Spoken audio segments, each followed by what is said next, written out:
Salut à tous, c'est Julien du Upshop. On se retrouve aujourd'hui pour une nouvelle vidéo, une question-réponse sur les échappements sport. Une question qu'on nous pose régulièrement, c'est si un échappement sport c'est fait pour les voitures de sport et si ça peut faire gagner beaucoup de chevaux. On nous parle parfois jusqu'à 50 chevaux. Alors c'est faux, hein, un échappement sport n'est pas fait que pour les voitures de sport. Une voiture plus classique, je ne sais pas, une Punto diesel par exemple, on peut y monter un échappement en inox qu'on va appeler sport dessus. C'est un échappement avec un diamètre majoré par rapport à l'origine par exemple. Donc ça peut se monter sur à peu près tous les véhicules. Et non, encore une fois, ça ne fait pas gagner jusqu'à 50 chevaux, hein, c'est un mythe, on ne peut pas gagner énormément de chevaux avec un échappement sport. Mais effectivement peut-être 4, 5 chevaux suivant les voitures, un peu plus de couple, une meilleure sonorité, en tout cas ça c'est sûr. On nous demande aussi souvent si le choix du matériau, inox, titane, carbone, n'a pas vraiment d'impact sur l'efficacité de l'échappement. Faux, bien évidemment, ça a un impact. Alors petite rectification quand même, le carbone est un matériau qu'on ne trouve pas sur l'échappement lui-même mais sur les embouts uniquement, hein. On peut le voir par exemple ici sur cet échappement Scorpion. Donc ça n'est purement qu'esthétique en fait. Mais on va dire que sur le reste de l'échappement, il y a effectivement un intérêt à prendre de l'inox ou du titane par rapport à la ligne d'origine qui est en acier. L'inox, son nom l'indique, hein, il est inoxydable, donc l'intérêt c'est bien évidemment d'éviter d'avoir une ligne qui rouille, contrairement à la ligne d'origine. Elle est bien évidemment aussi un petit peu plus légère puisqu'il y a besoin de moins d'épaisseur de matériaux pour quelque chose d'aussi solide. Et puis il y a un autre intérêt dans le titane, lui, ça va être le poids, parce que le titane est un métal qui est très léger, et du coup si on a par exemple un véhicule de compétition ou un véhicule très pointu, il est sûr que mettre du titane plutôt que de l'inox va avoir un intérêt pour la rapidité sur la piste ou des gains de temps. On nous demande aussi si changer son échappement fait automatiquement sauter la garantie constructeur. C'est compliqué de changer une pièce sur son véhicule quand le véhicule est sous garantie. Je dirais qu'à partir du moment si vous ne touchez pas aux éléments anti-pollution du véhicule, vous n'aurez pas de problème avec la garantie, mais il est quand même très important de vous renseigner auprès du concessionnaire, d'aller le voir avant de faire votre achat et votre modification pour qu'il vous donne son accord. Je pense que c'est la meilleure chose à faire. Une question aussi par rapport à la sonorité, on nous demande si un échappement bruyant c'est plus performant. Pas toujours, hein. C'est vrai que si l'échappement est bruyant, souvent c'est parce qu'il manque un silencieux ou qu'il n'y en a pas du tout. Et effectivement, moins il y a de restrictions sur l'échappement et plus ça apporte de puissance au véhicule. Mais dans l'idée, c'est pas le bruit qui fait la puissance en fait, hein. C'est plutôt le diamètre de la ligne et sa conception en fait. On nous demande aussi souvent si une seule sortie d'échappement est équivalente à plusieurs sorties. Honnêtement, l'équivalence a peu d'importance, c'est un choix esthétique parfois. Ou aussi en fonction de la cylindrée du véhicule, c'est-à-dire que si le véhicule a un gros moteur, il a besoin d'évacuer plus de gaz et que parfois il y a un gros silencieux et qu'on peut y mettre deux sorties. Mais dans l'idée, l'échappement souvent il est proportionné à la puissance du véhicule.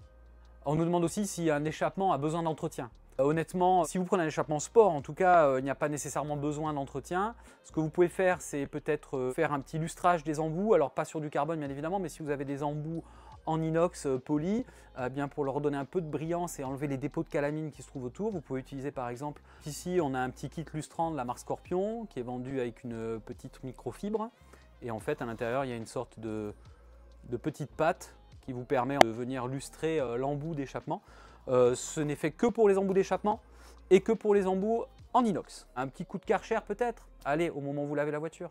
Un échappement sport peut-il abîmer le moteur de la voiture? Pas directement. Si vous avez un échappement sport acheté dans le commerce, un kit par exemple, avec un intermédiaire, un silencieux arrière, une demi-ligne, eh bien elles peuvent se monter sur le véhicule sans abîmer le moteur. Après, si vous faites un petit peu les Frankenstein de l'échappement, en mettant un tube tout le long, décatalysé, défapé, etc., il est possible que ça puisse faire du mal au turbo ou au moteur, hein. Il faut faire attention quand même.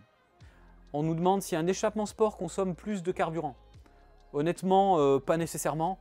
Je pense que si vous consommez plus de carburant après avoir monté un échappement sport, bon, hormis exception, c'est parce que vous appuyez un peu plus sur la pédale d'accélérateur et que vous voulez vous faire plaisir avec le son. À mon avis, c'est ça qui va vous faire consommer du carburant. Une demi-ligne est-elle meilleure qu'un simple silencieux? Alors on peut distinguer trois types d'échappement en gros. Il y a la ligne complète, il y a la demi-ligne et il y a le silencieux. Souvent on part donc du moteur, du collecteur ou du turbo, on descend sur le silencieux intermédiaire et il y a le silencieux arrière. Donc si vous remplacez la demi-ligne, c'est-à-dire l'intermédiaire et l'arrière, ça a un impact sur les performances bien sûr, mais vous pouvez ne changer que par exemple le silencieux arrière si vous voulez améliorer simplement la sonorité du véhicule. Et puis bien évidemment, si vous faites une préparation, si vous avez un véhicule de sport, vous pouvez prendre la ligne complète et remonter le plus haut possible. Un catalyseur supprime totalement les performances. Disons que le catalyseur peut brider en tout cas les performances, surtout dans le cadre d'une préparation, une reprogrammation moteur par exemple. Il a un intérêt bien évidemment anti-pollution, préserver un petit peu le moteur, mais si vous faites une grosse préparation dessus, ça peut être un élément gênant. Par exemple, un catalyseur peut faire monter en température en tout cas les gaz et faire chauffer le moteur ou le turbo si vous avez une grosse préparation. Donc ça a un intérêt si vous voulez garder un véhicule d'origine et homologué, on va dire, et ça n'a pas d'intérêt si vous avez un véhicule préparé, vous voulez faire par exemple de la performance. Par exemple, ici nous avons un décatalyseur, donc c'est un tube qui remplace la partie catalytique de l'échappement ou le FAP de l'échappement, et qui vient se fixer vraiment en sortie de moteur, et là ici pour cette pièce là sur un turbo. Les échappements sport sont juste du tuning esthétique. Non, l'échappement sport a un intérêt, le poids, la durée de vie, la performance, ce n'est vraiment pas que du tuning, hein, c'est sûr. Hein.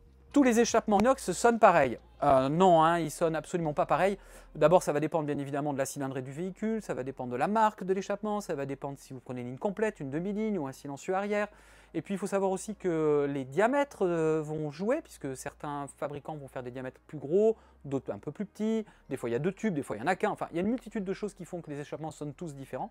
Et puis il y a bien évidemment aussi le choix technique du fabricant qui, à l'intérieur de ses propres silencieux, va créer des chicanes par exemple et qui va donc modifier le timbre sonore de l'échappement. Donc non, ils sonnent absolument pas tous pareils. Un échappement qui a ses valves ouvertes est illégal. Eh bien, je dirais que non. Il faut savoir que les échappements sont pour la plupart sans valve, donc il n'y a rien qui retient le son ou le flux du gaz. La valve est montée parfois d'origine sur certains véhicules. Ici par exemple on voit un emplacement pour une valve et donc il y a la possibilité d'origine sur les véhicules d'avoir une valve qui s'ouvre ou qui se ferme à volonté. On peut retrouver ces systèmes là donc sur les échappements inox aussi, mais qu'elle soit ouverte ou fermée ne rend pas forcément l'échappement illégal, c'est plutôt son homologation ou sa conception. Si ça pète à l'échappement, c'est que le moteur est plus puissant. Pas nécessairement les bruits qu'on entend souvent hein, quand ça pétarade. Quand on relâche l'accélérateur par exemple sur un moteur, c'est plutôt lié à un mélange air-essence un peu riche. Parfois c'est accentué par une reprogrammation, on peut avoir des pop and bang, on appelle ça aussi, ou une suppression de silencieux avec des petits retours de gaz. C'est pas pour autant que c'est parce que le moteur est puissant, ça peut se faire sur des moteurs de petite cylindrée. Une ligne possède plusieurs silencieux, mais un seul est utile. Ils ont tous une utilité et une fonction. Si on part du moteur, on va avoir le downpipe avec le catalyseur ou le FAP. Bah, ça a une utilité pour l'anti-pollution. On va avoir au milieu ce qu'on appelle le silencieux intermédiaire, qui a aussi une fonctionnalité, c'est la résonance hein, dans l'échappement, donc ça peut augmenter le volume sonore même à l'intérieur de l'habitacle si on le supprime. Et puis il y a bien évidemment le silencieux arrière, qui atténue les sons aigus, qui donne une tonalité un petit peu à l'échappement. Ça c'est quand même conseillé de le garder, parce que ça permet quand même de filtrer un petit peu le son aussi. Hein. Je vous ai présenté, vous l'avez vu, des échappements de la marque Scorpion. C'est une marque premium qui est disponible sur le Hub Shop. N'hésitez pas à vous rendre sur notre site internet pour les retrouver. J'espère que cette vidéo vous a plu. N'hésitez pas à laisser des commentaires et on se retrouve bientôt dans une prochaine vidéo.